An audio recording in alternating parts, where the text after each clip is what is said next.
En medio de la agitación del día a día, muchas veces nos vemos atrapados en nuestras propias preocupaciones y ocupaciones, olvidando que hay una obra mayor que debemos cumplir.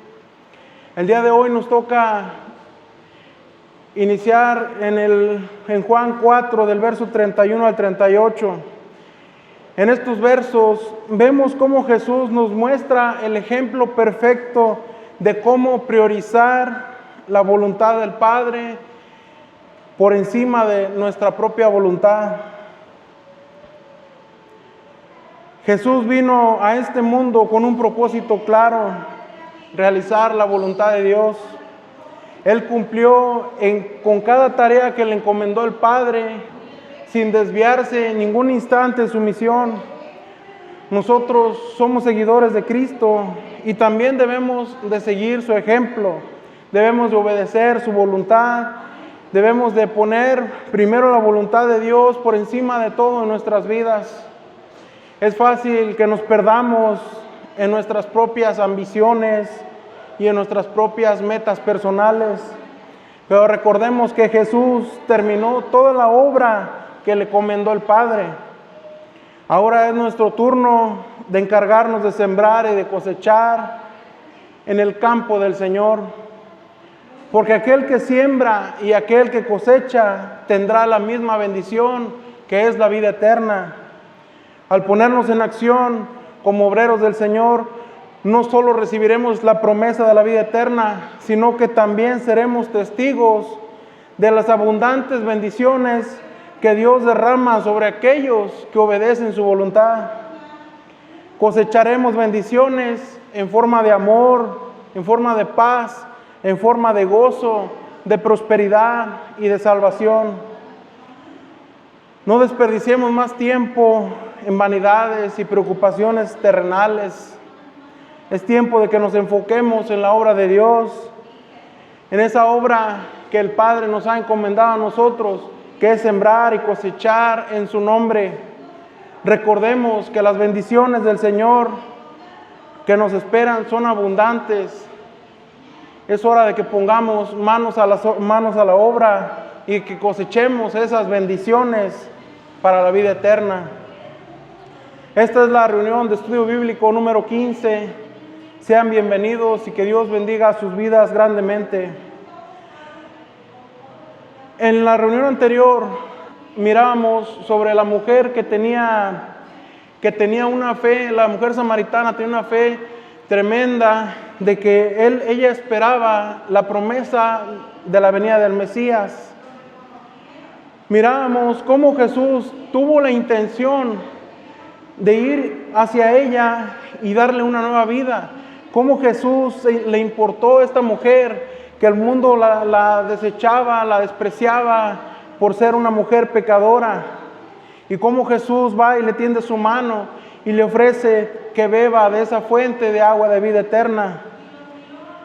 Vimos en la clase anterior también cómo Jesús se reveló ante muchas personas de que Él era el Mesías esperado. Y también mirábamos que muchas personas que eran creyentes, que eran personas que eran maestros en la ley, personas sabias en la palabra de Dios, aún así dudaban de Él. Mirábamos que le decían que la obra que Jesús venía a hacer, que era obra del enemigo, que era obra de Belcebú, pero sin embargo, las ambiciones que tenían los fariseos y los maestros de la ley eran los que lo tenían cegado.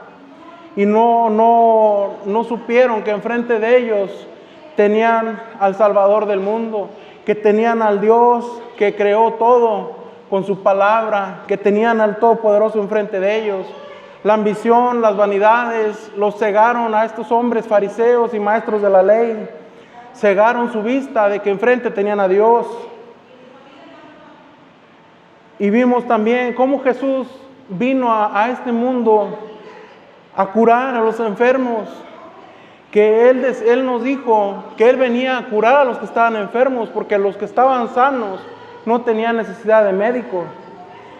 Y mirábamos también cómo la mujer samaritana dejó su cántaro en el que ella iba a sacar agua del pozo y ella priorizó primeramente ir y predicar la palabra, decirle a la gente de su ciudad, decirle: aquí está el Mesías, un hombre que conoce todo de mí. Vengan y mírenlo ustedes mismos, experimenten ustedes el poder y la sabiduría del hombre que está ahí. Vengan, está ahí en el pozo. Ella fue rápidamente, dejó su cántaro ahí y fue y buscó a las personas para que vinieran y miraran al hombre que supo todo de esta mujer, que experimentaran de su poder, que experimentaran también del amor que derramaba Jesús, que ellos experimentaran también de la gracia, de la salvación, que bebieran del agua viva que Jesús le estaba ofreciendo a esta mujer samaritana. Y el día de hoy nos toca avanzar en el estudio, en el capítulo 4 de Juan, del verso 31 al 38. Lo vamos a leer para poder entenderlo de una mejor manera. Dice el verso 31: mientras tanto los discípulos le insistían a Jesús: Rabí, come algo. Pero Jesús respondió: yo tengo una clase de alimento que ustedes no conocen.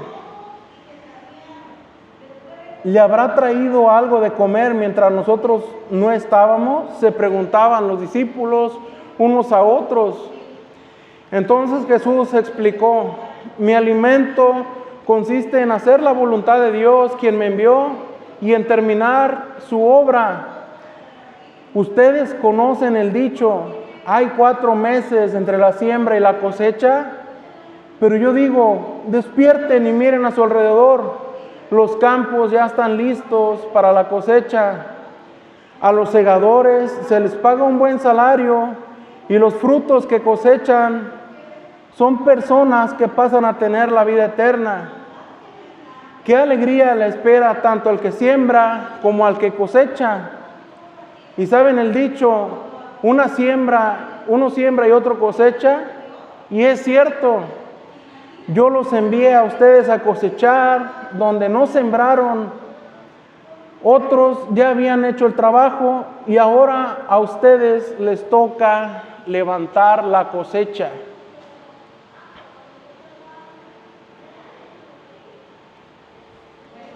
Y hoy vamos a comenzar del verso 31 al 32. Donde dice: mientras tanto los discípulos le insistían que comiera algo. En este verso, los discípulos iban llegando a donde Jesús estaba, porque cuando llegó Jesús al pozo en el camino a Samaria, él se quedó en el pozo esperando y los discípulos se fueron a comprar comida. Entonces ellos llegan y encuentran a Jesús hablando con esta mujer samaritana. Y ellos le dicen esto: Rabí, come algo. Y Jesús les respondió: yo tengo una clase de alimento que ustedes no conocen. En este pasaje vemos cómo Jesús utiliza una metáfora del alimento para enseñar a sus discípulos sobre la importancia de buscar la voluntad de Dios y cumplir con su propósito en nuestras vidas.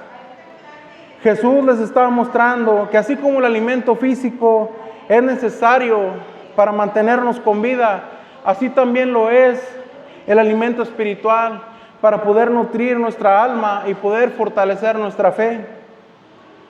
Jesús nos enseña que lo más importante en la vida no son las necesidades físicas, como la comida, como el descanso, como la comodidad, sino que debemos buscar primeramente el reino de Dios. Y esto lo podemos encontrar en Mateo capítulo 6, verso 34, donde dice: así que no se preocupen por el mañana, porque el día de mañana traerá sus propias preocupaciones. Los problemas del día de hoy son suficientes por hoy. Y un versículo antes, en el verso 33, nos dice que busquemos el reino de Dios y su justicia, y todas las cosas serán añadidas. Y esto es algo de suma importancia que debemos grabarnos bien en nuestras mentes. Son dos puntos clave que debemos ponerle mucha importancia, porque esto no lo tenemos que grabar en nuestra mente. Y uno es lo que leímos en el verso anterior, que dice que no te preocupes por el mañana. Y el segundo es que busquemos primeramente el reino de Dios, porque dice aquí este verso que todas las cosas serán añadidas. Si tú buscas primero el reino de Dios, si tú lo buscas primero, Él te va a proveer, Él te va a sustentar, Él te dará todas esas cosas secundarias que tú puedas necesitar. Y fíjate lo que dice en el verso 26, ahí en el mismo capítulo 6 de Mateo. Dice, miren los pájaros, no plantan ni cosechan, ni guardan comida en graneros, porque el Padre Celestial los alimenta. Y fíjate ahí algo bien importante lo que dice en este verso. Dice, ¿y no son ustedes para Él mucho más valioso que ellos? Esto es algo muy impactante, palabras que Jesús nos está diciendo. Dice que los pájaros no siembran y no cosechan, y sin embargo Dios los alimenta. Y termina diciendo, ¿no somos más valiosos que ellos? Si tú pones primeramente el reino de Dios, ten por seguro que Dios te va a sustentar. ¿Y por qué nos debemos preocupar por el mañana? Busquemos primero el reino de Dios. Si tú pones primero la voluntad de Dios en tu vida, que busques tú primero ese alimento en el Espíritu, si buscas encender esa llama del Espíritu Santo en tu vida diariamente, si buscas esa agua viva y no esa agua física que te puede dar sed otra vez, cuando nos alimentamos espiritualmente, estamos fortaleciendo nuestra relación con Dios, estamos creciendo en nuestra fe y capacitándonos para llevar a cabo la misión que Dios nos ha encomendado, que Dios nos ha dicho que hagamos en este mundo, que es ir y cosechar y sembrar la semilla de su palabra. Debemos buscar primeramente el reino de Dios. ¿Y cómo la buscamos? Lo podemos buscar a través de la palabra, a través de la oración constante, a través de la comunión entre creyentes. Que no olvides alimentar tu espíritu todos los días, que busques a Dios diariamente, que ores siempre, que no se te pase orar, porque es algo tremendo la oración, que busques tener esa relación con Dios diariamente, que empieces a leer la Biblia, porque cuando tú lees la Biblia estás escuchando la voz misma de Dios, porque dice su palabra que toda la escritura fue inspirada por Dios. Son pensamientos propios de Dios. Cuando tú lees la escritura estás escuchando la voz de Dios.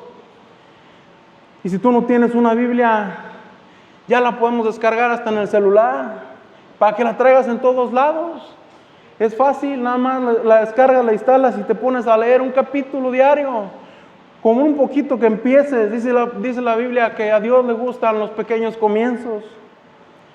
Y si no tienes a lo mejor memoria en tu celular, con gusto te regalo una Biblia de estas para que puedas empezar a leer la palabra. No tienes que leer demasiado. Es importante que leas aunque sea poquito, que empecemos. Porque si leemos mucho, también lo que puede pasar es como cuando uno va a querer hacer ejercicio y dice uno, no, pues yo estoy empezando, traigo toda la energía, pero dices, me voy a aventar a caminar 1 hora o 2 horas, Y al rato, ¿qué es lo que pasa? Terminas todo cansado y ya no lo haces, ya no vuelves. Vas al gimnasio, te pones acá y al siguiente día sales bien cansado que ya no quieres ni levantarte ni ir. Es lo mismo con la escritura. A lo mejor te vas a aburrir de leer tanto, porque a lo mejor en veces son palabras que uno en veces no comprende muy bien. Pero si lees poquito a poquito, te aseguro que vas a poder entenderlo de una mejor manera. Que leas aunque sea poquito, pero que lo comprendas, que te detengas en un capítulo y que te pongas letra por letra a ver qué es lo que está pasando ahí. Que podamos empezar a leer la escritura, que podamos orar todos los días, porque esto es de suma importancia la oración. A través de la oración es que recibimos la unción del Espíritu Santo. La oración es lo segundo más importante. Lo primero es Dios y lo segundo es la oración, porque ahí recibes al Espíritu de Dios. Tenemos que orar.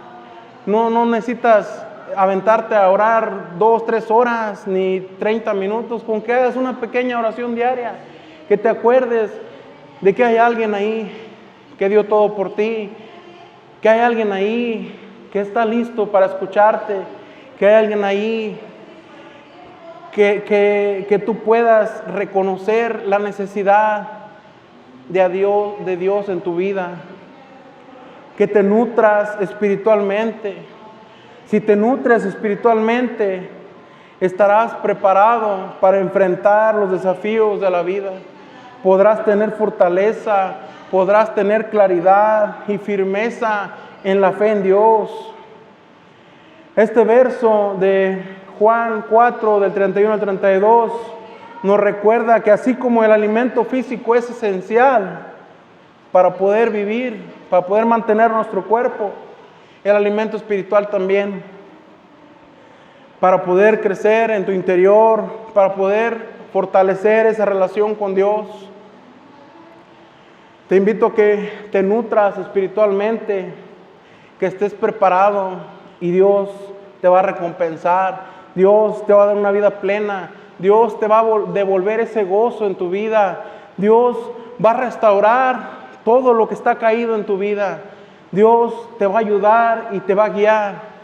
Lo importante es que aprendamos a poner la relación de Dios en primer lugar ante todo. Y fíjate en el verso 33 de Juan 4, dice, los discípulos se preguntan, ¿le habrá traído alguien de comer mientras nosotros no estábamos? Esto se lo estaban preguntando los discípulos entre ellos mismos.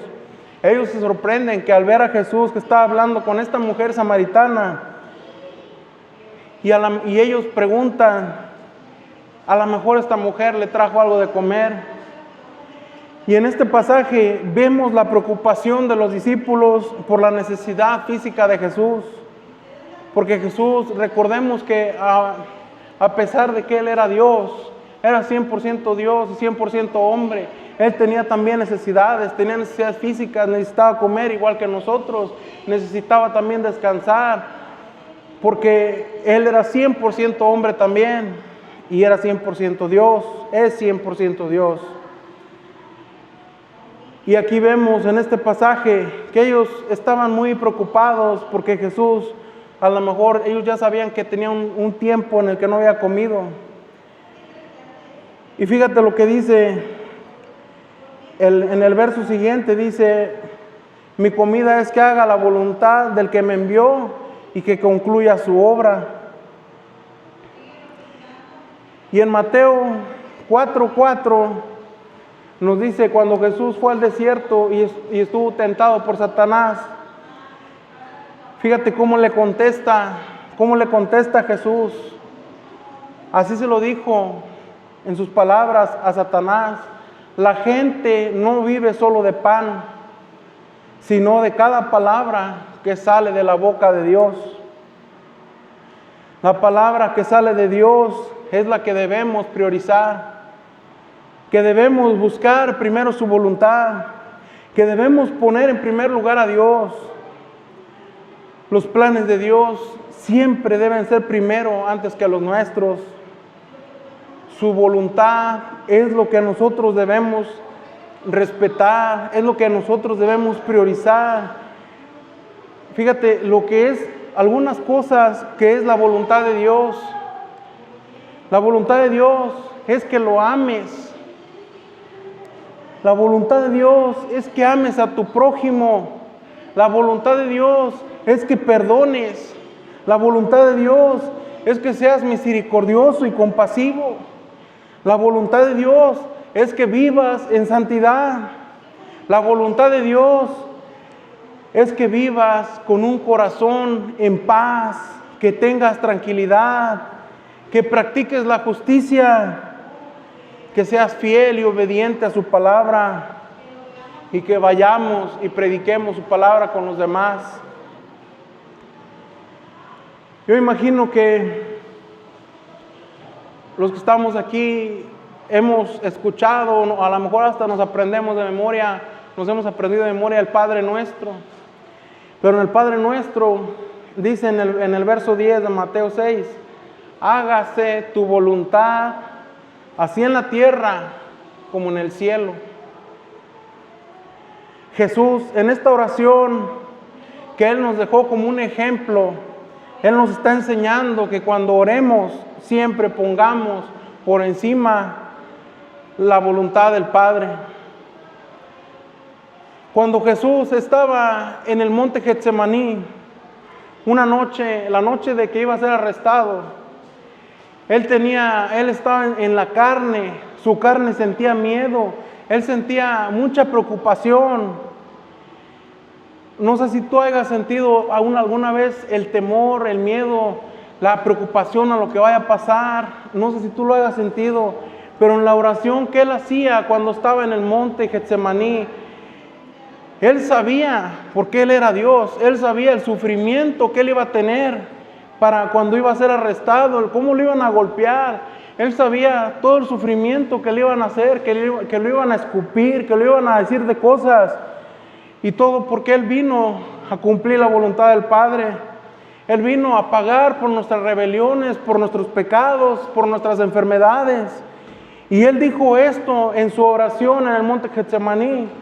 En Mateo 26, verso 42 y el verso 44, dice, entonces Jesús los dejó por segunda vez y oró, Padre mío, si no es posible que pase esta copa menos que yo la beba, dice, hágase tu voluntad.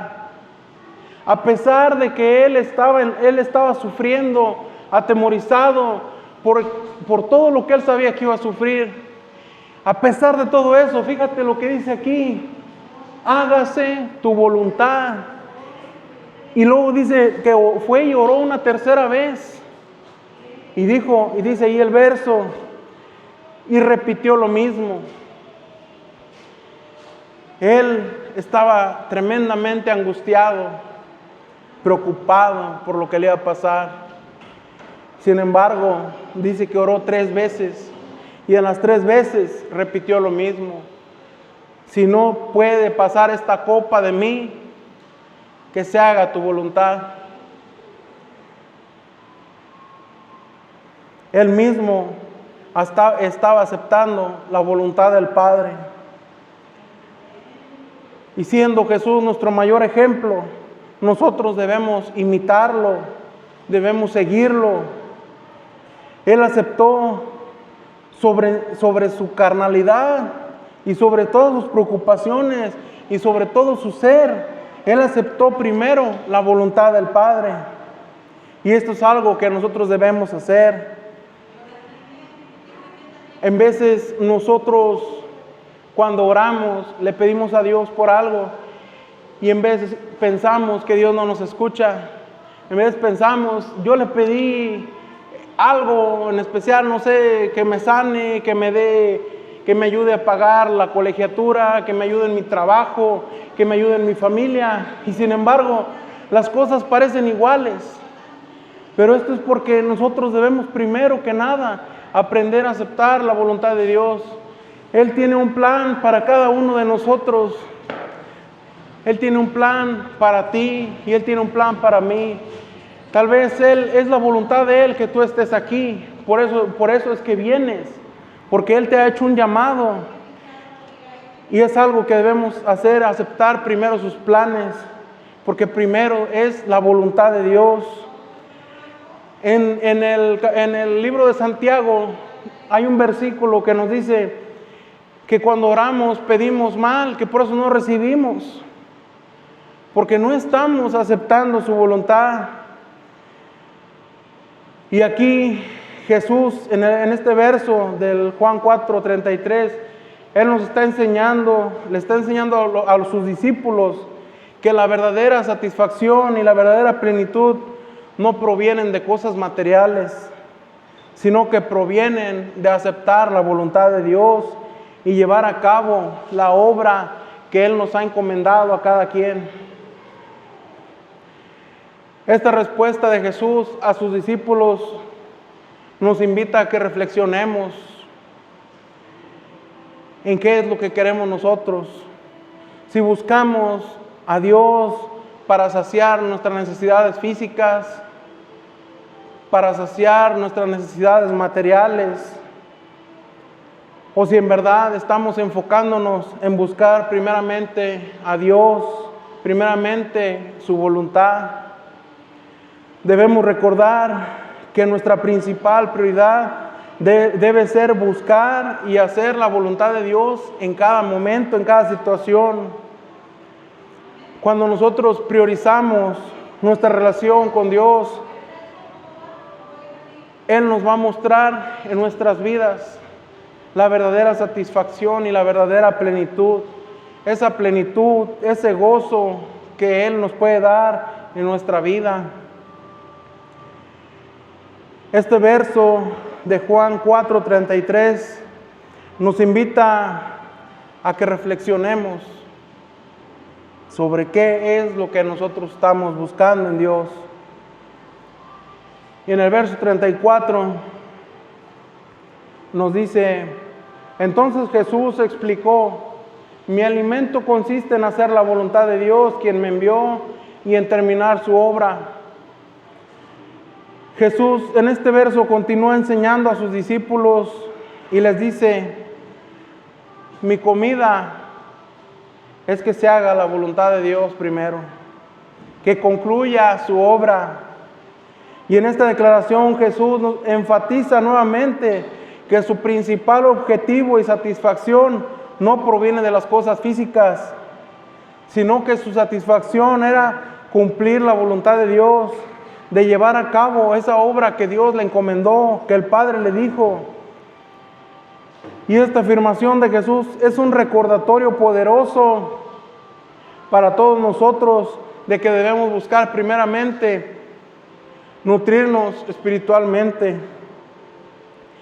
El alimento de Jesús, lo que a Él lo movía, lo que a Él lo motivaba, era cumplir la voluntad de Dios en su totalidad. Y fíjate lo que dice en el verso 38 del capítulo 6 de Juan. Son palabras mismas de Jesús. Dice: pues he descendido del cielo para hacer la voluntad de Dios, quien me envió, no para hacer mi propia voluntad. Claramente lo está diciendo Jesús. Vino a cumplir la voluntad del Padre y dice: no a hacer la mía. Él descendió del cielo para cumplir la voluntad de Dios. Él puso por encima de todo la voluntad del Padre. La voluntad de Dios, la obra que Jesús vino a hacer en esta vida fue salvar la humanidad, fue ofrecer redención y reconciliación a través de su sacrificio en la cruz. Jesús vino a enseñar el amor, a enseñar la compasión, a enseñar el perdón y a mostrar el camino hacia la verdadera vida eterna con Dios. Él vino a proclamar el reino de Dios. Él vino a sanar a los enfermos. Él vino a liberar a los oprimidos y Él vino a traer esperanza a los que estaban en una desesperación. Y algo muy interesante es que Jesús cumplió toda la voluntad de Dios. Jesús cumplió al pie de la letra todo el plan que le encomendó el Padre. Y esto lo podemos ver en Juan 17:4, donde dice: yo te di gloria aquí en la tierra al terminar la obra que me encargaste. Él está diciendo aquí que Él terminó en su totalidad la obra que el Padre le encomendó. Él cumplió toda la ley y cumplió también todo el plan de Dios, todo lo que el Padre le dijo que hiciera. Por eso en este verso, aquí podemos ver dos cosas muy importantes, dos puntos clave en este verso. Uno es que le dio la gloria a Dios en todo. Y la otra es de que hizo toda la obra que el Padre le encargó. Esto es algo que debemos grabarnos bien también, que debemos ser agradecidos. Que le digas al Padre gracias por todo lo que Él te ha dado, y que podamos cumplir la voluntad del Padre en nuestras vidas. ¿Y cuál es la voluntad del Padre? Ya lo vimos ahorita en una diapositiva anterior. Esa es la voluntad de Dios. La voluntad de Dios es que lo ames, que ames a tu prójimo. La voluntad de Dios, que perdones a los demás, que seas misericordioso, que seas compasivo, que vivas en santidad, que tengas tu corazón tranquilo, que tengas tu corazón en paz, que practiques la justicia y que seamos fieles y obedientes a su palabra. Y aquí solamente son unas cuantas de la voluntad de Dios. Todavía hay muchas otras, pero cuando uno empieza a conocer a Dios, el Espíritu Santo te irá recordando cada cosa. Todas las cosas que Dios quiera de ti, el Espíritu Santo te las va a recordar. La voluntad de Dios que Jesús vino a realizar era poner en marcha el plan de redención para la humanidad, ofreciendo la salvación para todo el mundo, y también que tengamos una reconciliación con el Padre, que podamos entrar confiadamente hacia el trono de la gracia. Esa es la voluntad del Padre, que podamos acercarnos a Él, que podamos ir con Él, pedir perdón y ser agradecidos y cumplir su voluntad.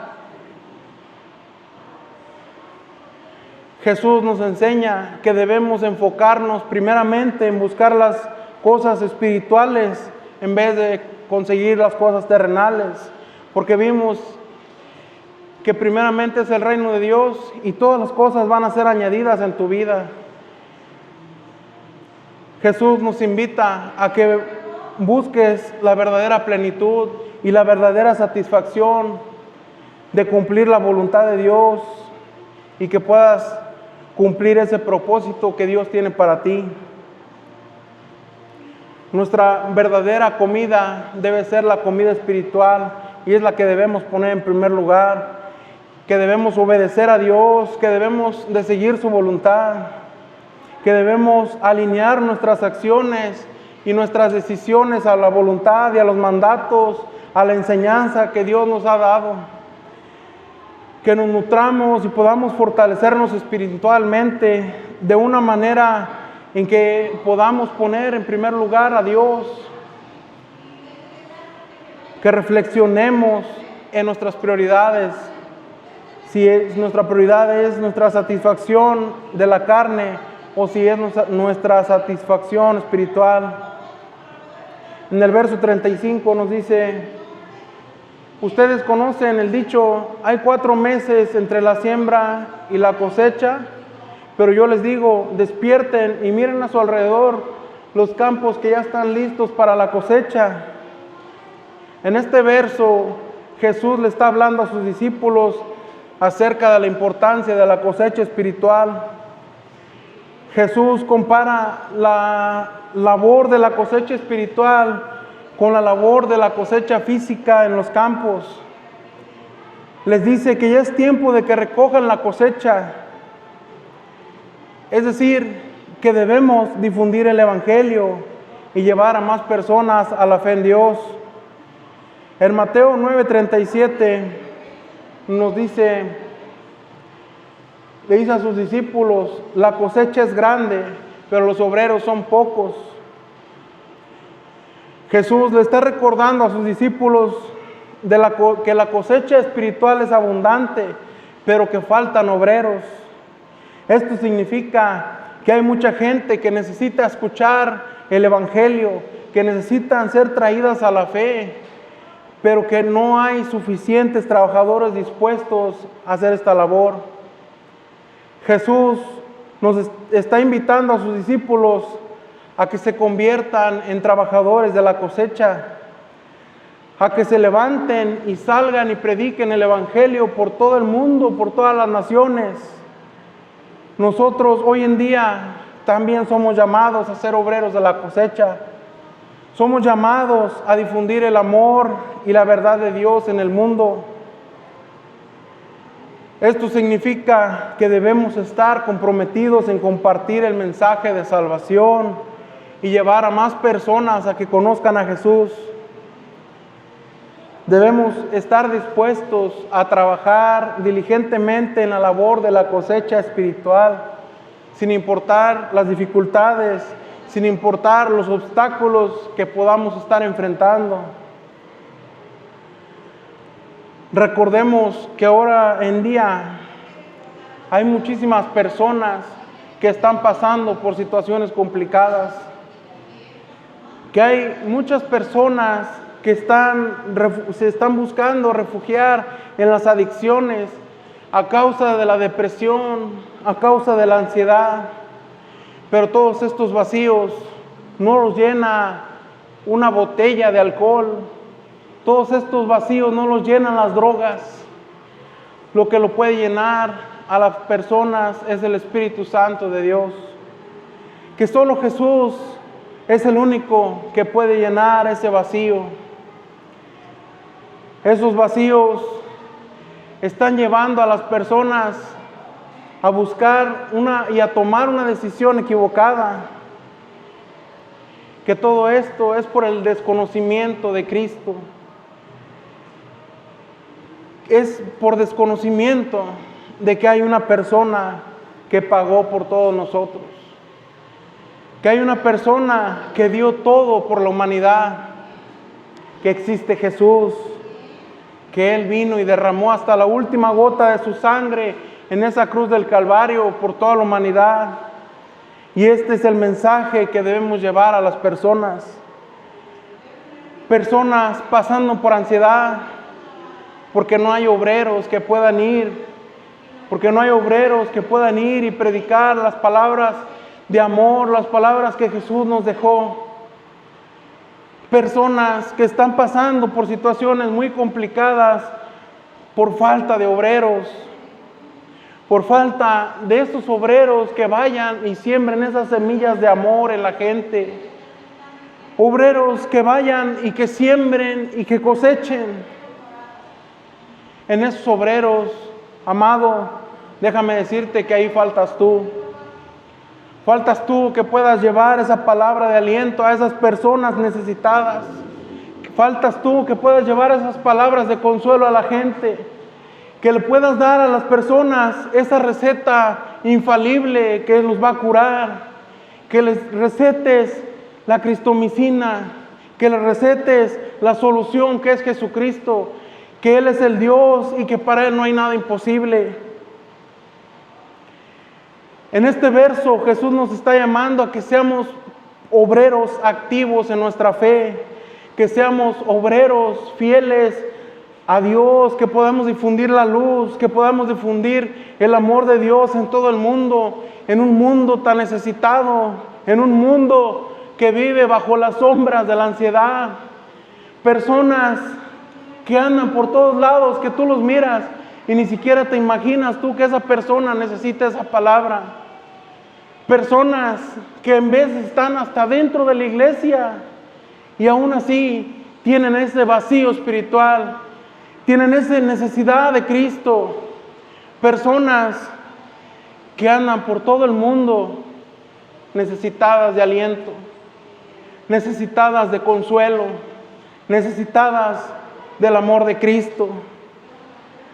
Jesús nos llama a que seamos esos obreros, que vayamos y difundamos su amor, que ese amor que Él te dio lo puedas compartir, que puedas ir y darle ese aliento a tu hermano, que puedas ir y darle ese aliento a las personas que tú ni te imaginas quién los necesita.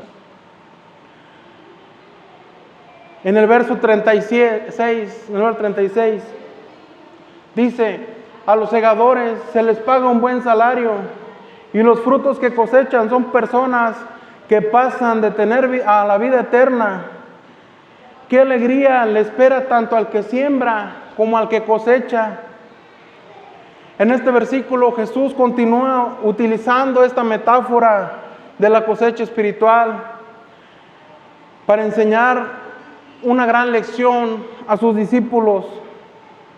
Jesús les dice que aquellos que participen en la labor de la cosecha espiritual, aquellos que lleven el mensaje del Evangelio y que traigan a otros a la fe, van a recibir una recompensa. Y la recompensa no solo se refiere él a un salario terrenal, sino que también incluye una promesa, y esa promesa es la vida eterna en la presencia de Dios. Jesús destaca también la importancia de los que colaboran en la obra de Dios. Dice aquí en el verso: tanto el que siembra la semilla como el que la cosecha, el que va y predica el Evangelio, como también aquel que recoge los frutos de esas semillas. Y dice aquí que serán recompensados y se regocijarán juntos. Esto nos enseña que la labor de la cosecha espiritual es un esfuerzo en conjunto, que cada quien cumple su rol, ese rol que es importante y que es necesario. En este verso podemos también entender que nuestra labor es la difusión del Evangelio y no es en vano, que vas a tener una recompensa por cada semilla que siembres, que cada palabra de Dios es verdad y que debemos compartirla, que llevemos una cosecha espiritual en nuestras vidas que glorifique a Dios. Y fíjate, te voy a mostrar algo muy interesante. Son bendiciones que da Dios para los obreros. Aparte de la vida eterna, hay bendiciones también. Dios te ofrece satisfacción y alegría. Te ofrece protección y cuidado, fortaleza y sabiduría. Y Él te va a proveer en todos los aspectos. Y Él te va a dar esperanza. Y vas a tener la promesa de la vida eterna. A través de nuestro servicio a Dios y a los demás, podremos participar de la alegría de ver nosotros la transformación de personas y que podamos compartir ese amor que Cristo nos ha dado a nosotros. Es una satisfacción tremenda que tú mires que una persona va y se goza en la presencia de Dios. Es una satisfacción tremenda, aparte de las bendiciones que Dios nos da, que Él te está prometiendo que te va a cuidar, que Él te va a sustentar, que Él te va a proveer en todo lo que tú necesites. Y estas son pocas de muchas promesas que Dios nos ha hecho. En este verso nos motiva Jesús a que sigamos trabajando en la labor de la cosecha espiritual, que trabajemos con diligencia, que trabajemos con esperanza, que trabajemos con fe y que confíes en esa promesa de esa recompensa que vas a tener tú en los cielos, que puedas tener tú esa seguridad de ese fruto que vas a recoger tú en el momento en que Dios te mande llamar, que puedas tú estar seguro que cuando tú mueras vas a ir directamente a los brazos del Padre, que vas a ir directamente a los brazos de tu Creador. Es muy importante que podamos comprender esto y que podamos grabarnos bien en la mente que vamos a tener recompensa en todo lo que Dios nos ha mandado. En el verso 37 nos dice, ya saben el dicho, uno siembra y otro cosecha, y es cierto. En este verso solamente Jesús nos está haciendo referencia a un proverbio popular que expresa la división de los roles en la agricultura. Dice aquí que uno siembra y otro cosecha. Y Jesús está aplicando esta idea al contexto espiritual para enseñar a sus discípulos acerca de la importancia de que trabajen en unidad para conseguir llegar a la meta, a la obra que Dios nos ha encomendado. Por eso dice, uno siembra y otro cosecha. Cada persona tiene un rol. Cada persona va a tener una bendición. Cada persona debe difundir el Evangelio y traer más personas a la fe. Algunos serán los que siembran la semilla del Evangelio a través de la predicación, a través del testimonio de su vida, a través del servicio a los demás, mientras que otros son los encargados de recoger esos frutos de la siembra.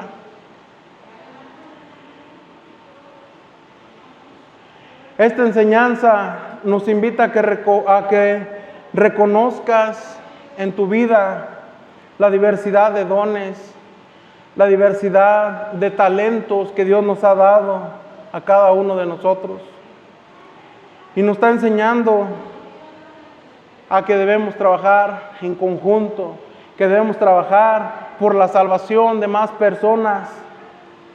Y aquí nos dice que unos cosechan y otros siembran, pero todos somos importantes y necesarios para el plan de Dios, el plan de salvación para la humanidad, para poder compartir de su amor y de su gracia. En este verso nos invita a que reflexionemos sobre cuál es nuestro rol, pero que podamos cumplirlo con fidelidad, con obediencia, con diligencia. Y este verso nos llama claramente a que debemos trabajar en equipo, que podamos lograr ese plan que Dios tiene de salvación para la humanidad. En el verso 38 nos dice, yo los envié a ustedes a cosechar donde no sembraron. Otros ya habían hecho el trabajo y ahora a ustedes les toca levantar la cosecha. En este verso Jesús continúa usando la metáfora de la siembra y la cosecha para enseñarnos acerca de la labor en el reino de Dios. Jesús nos recuerda, le está recordando aquí a los discípulos que ellos han sido enviados a cosechar esos frutos espirituales que ellos mismos no habían sembrado. Esto significa que ellos están participando en la cosecha de la fe que otros sembraron en el pasado, como los profetas, como los apóstoles, como a todos aquellos que compartieron el mensaje de Dios a lo largo de la historia. Jesús en este verso le está recordando a sus discípulos que hay que continuar sembrando la semilla, y eso nos toca a nosotros, seguir sembrando la semilla de amor, seguir sembrando la semilla de redención y de salvación para que más personas conozcan a Cristo, que podamos ser esos instrumentos de Dios en la obra de salvación y que seamos conscientes en la importancia de la labor de aquellos que antes ya hicieron la labor de sembrar. A lo mejor hoy te toca a ti cosechar, o a lo mejor te toca sembrar, pero claramente nos dice aquí el verso que los dos van a tener recompensa espiritual. En este verso nos invita a que cultivemos la fidelidad, que cultivemos el compromiso del anuncio del Evangelio, que reconozcas la parte que a ti te toca de la siembra o la cosecha, que confiemos en que Dios nos va a recompensar, que confiemos en que Dios va a bendecirnos, porque dice aquí que en el verso anterior que tal vez a ti te toque sembrar o tal vez te toque cosechar esas semillas de esperanza, esas semillas de redención, esas semillas de reconciliación. Tal vez te toque cosechar para la gloria de Dios. Y recuerda claramente que de las dos maneras, ya sea la siembra o sea la cosecha, de las dos maneras vas a tener bendición. Y la mayor bendición de esas, de todas las que Dios nos da, es de que vamos a tener vida eterna y nos vamos a gozar todos en el cielo, el que siembra y el que cosecha. Hasta aquí terminamos el día de hoy este estudio, hasta el verso 38. Ya el viernes continuaremos.